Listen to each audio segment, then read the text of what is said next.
সেনার শাসনে নেপাল, তবু দেশ জুড়ে চরম অস্থির পরিস্থিতি। নেপালের প্রধানমন্ত্রী ওলির পদত্যাগের পরেও হিংসা থামছে না। আপনাদের সামনে রেখেছি বিদ্রোহীদের আগুনে কিভাবে জ্বলছে দেখুন সিংহ দরবার, যা 1908 সালে তৈরি হয়েছিল। একাধিক সরকারি অফিস রয়েছে, সেই সিংহ দরবারে আগুন ধরিয়ে দিয়েছে বিদ্রোহীরা। অন্যদিকে পুড়ে ছাই একের পর এক ঐতিহ্যের সৌধ, একের পর এক গুরুত্বপূর্ণ সরকারি অফিস রয়েছে এই সিংহ দরবারে। সেই সিংহ দরবারে আগুন জ্বালিয়ে দিয়েছে বিদ্রোহীরা।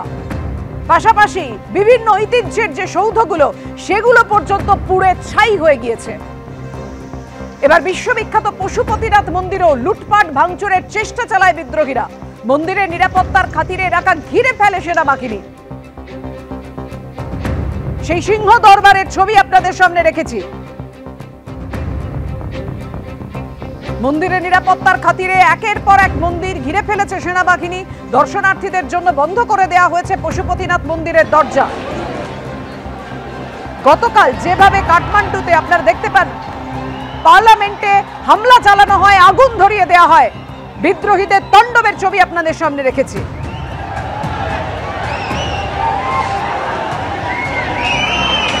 দেখতে পাচ্ছেন আপনারা গতকালকের ছবি, পার্লামেন্টে যখন হামলা চালায় বিদ্রোহীরা।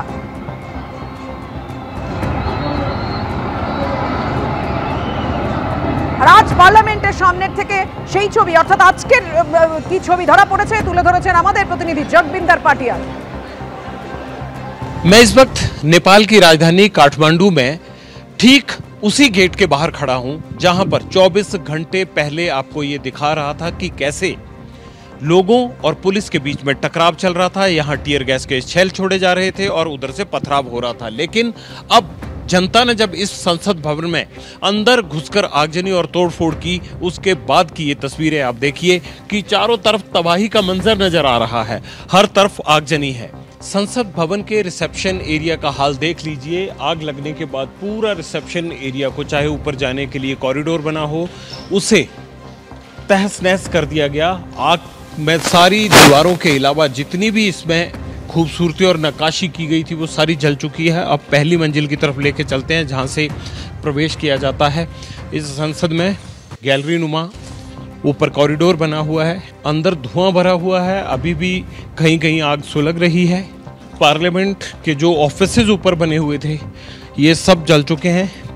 इसे पूरी तरह से दोबारा व्यवस्थित करना होगा, इसे बनाना होगा।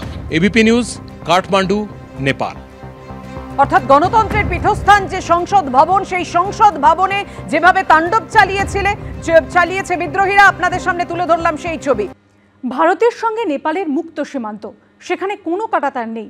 আর এখন নেপালের উত্তাল পরিস্থিতিতে সে দেশ থেকে জঙ্গিরা ভারতে ঢুকে পড়লে তা যথেষ্ট উদ্বেগের হতে পারে বলে মনে করছেন বিশেষজ্ঞরা। আর এদিকে এ রাজ্যের উত্তরে শিলিগুড়িতে পা রাখলেই নেপালের টেনশন টের পাওয়া যাচ্ছে।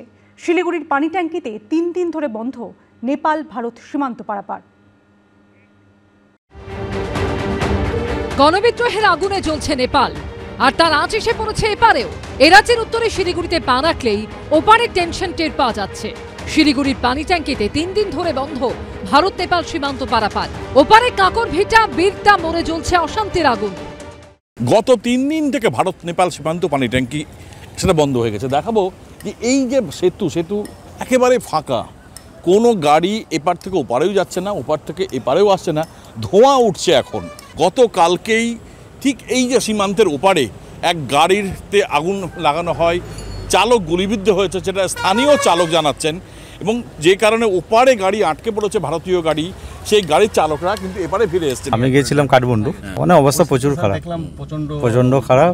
তার মিছিল আছে, কাল থেকে গোলাগুলি চলছে, ইট বৃষ্টি হচ্ছে ওখানে, তো রাস্তায় কারফিউ চলছে, র্যাপ আছে, সব প্রচুর আতঙ্ক হচ্ছিল, মানে ভয় ছিল মনে কি করে আসবো বাড়ি।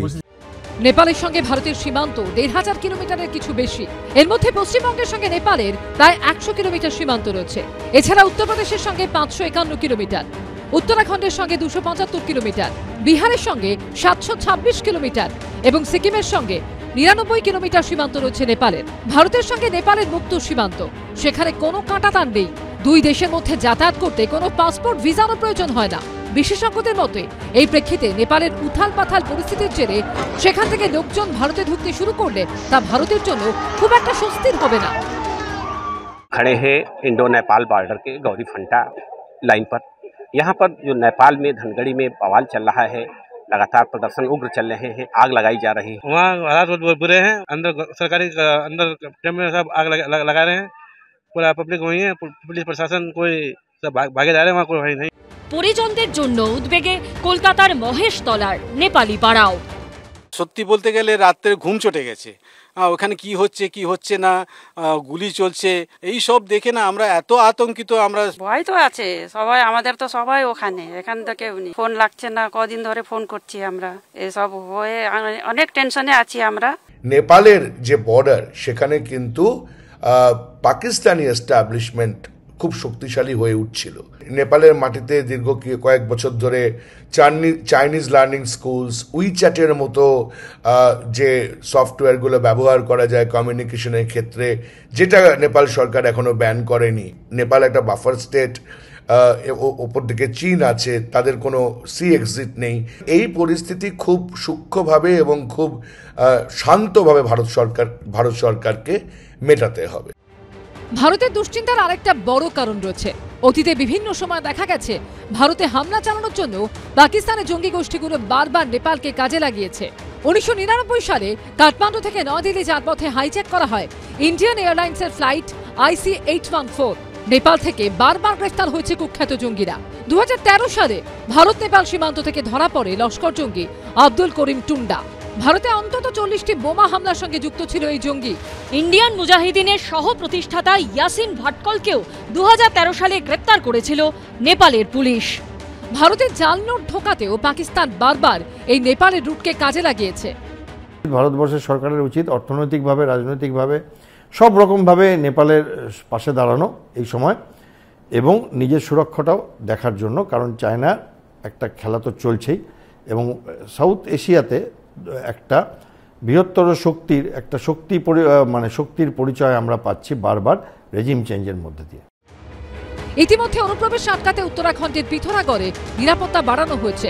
এদিকে শিলিগুড়ি থেকে কাঠমান্ডু পর্যন্ত সপ্তাহে 2টি করে বাস চালাতো উত্তরবঙ্গ রাষ্ট্রীয় পরিবহন নিগম বা MBSTC। আপাতত সেই পরিষেবা স্থগিত করা হয়েছে। সনদ শাহ, সত্যজিৎ বৈদ্য ও পার্থপ্রতিম ঘোষের রিপোর্ট, ABP আনন্দ।